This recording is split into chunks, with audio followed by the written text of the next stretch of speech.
In the early 1990s, I was a member of a small group of juvenile justice leaders who met periodically to discuss our agency's issues. It was a time when juvenile crime had spiked because of drugs and guns in the hands of kids.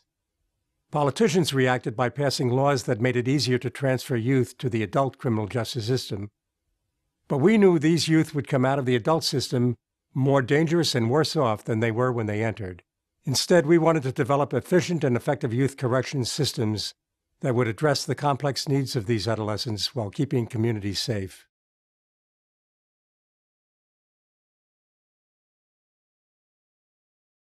Juvenile justice has evolved over the past 20 years from a lock them up and throw away the key mentality to a wave of major reform sweeping the country. CJCA focuses on leadership development and youth corrections policy and practice reform. Research shows that low-risk but high-needs youth can be treated more cost-effectively in the community rather than in locked institutions. We also recognize that families of young offenders who historically have been excluded from their children's rehabilitation need to be included. CJCA needs the resources to continue to educate, train, and mentor its members to achieve these goals in every state and county system.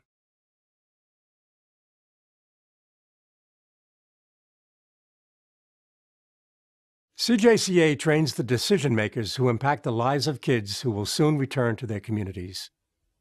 The directors come to our trainings 3 times a year.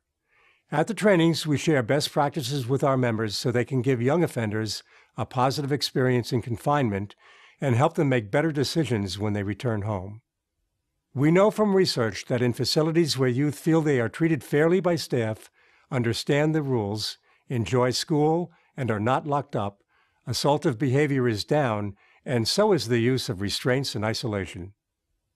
Overall, staff are more engaged with youth and their families.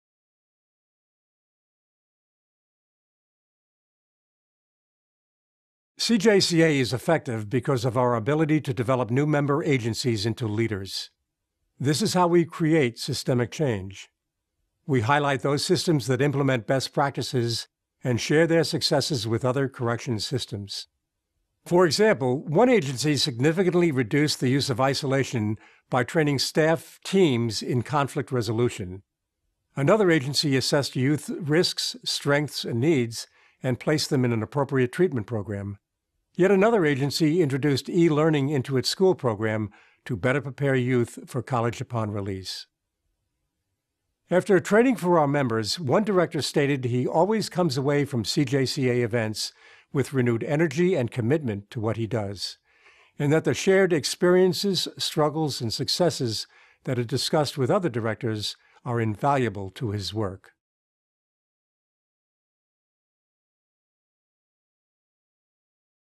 We measure the value and impact of our trainings on the policy and practices of our member agencies. We evaluate the changes made in youth correction agencies drawn from the technical assistance we provide. We track our ability to leverage change through collaborations with other national organizations promoting juvenile justice reform. Finally, we track the concepts we are promoting. We advance the field by producing a white paper on recidivism containing a consensus definition that for the first time made it possible to compare one state's data with another's.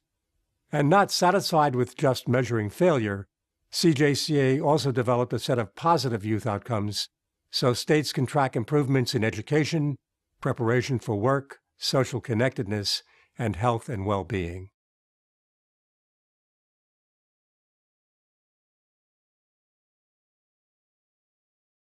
A lot of people hear the term youth corrections, and they picture the deep end of the system, locked programs behind fences. That's actually the smallest piece of the juvenile justice system. We believe the entire community should participate in a young offender's rehabilitation. Consequently, youth correction systems operate a continuum of programs. While a small percentage of youth are in locked programs, many more live in group homes in the community so they can learn how to function in a relatively open setting. Others are enrolled in an employment training program to acquire the skills needed to compete in today's job market. CJCA believes each child's special needs are best met in as normal a setting as possible because the goal is to return them to their families and communities after treatment in a program.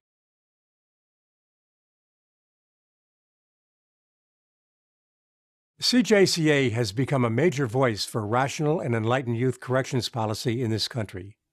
Here's a good example. Because agency leaders are searching for ways to turn kids' lives around, the first thing we did after incorporating was develop performance-based standards, or PBS, as a tool to continuously improve facility practices using data that shows how well national standards are being adhered to. PBS won the prestigious Innovations in American Government Award in 2004 for uniquely and effectively addressing conditions of confinement and improving the quality of life in residential programs.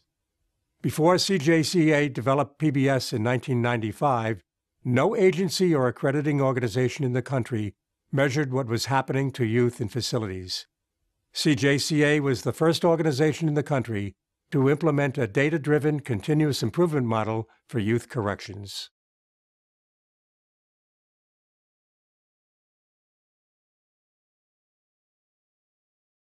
CJCA's membership provides only a small percentage of the revenue needed to operate a national organization. Historically, it's been a constant struggle to fund the difference between dues and expenses. Second, the average tenure of a new director of youth corrections is under 3 years. Most directors are appointed by a governor or a cabinet secretary. A change in the state administration often means a change of leadership in youth corrections, and this turnover makes our work more difficult. However, CJCA's national office immediately reaches out to a new director to support him or her. We send briefing materials and pair a new director with a veteran mentor to assist in the transition.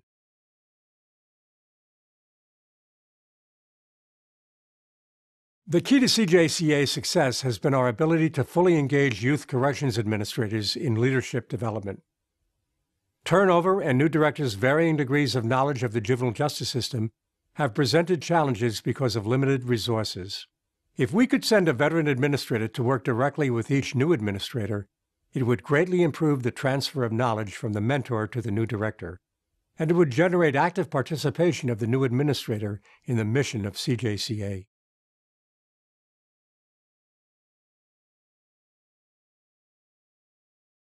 We focused our leadership development program almost exclusively on the CEOs of youth corrections.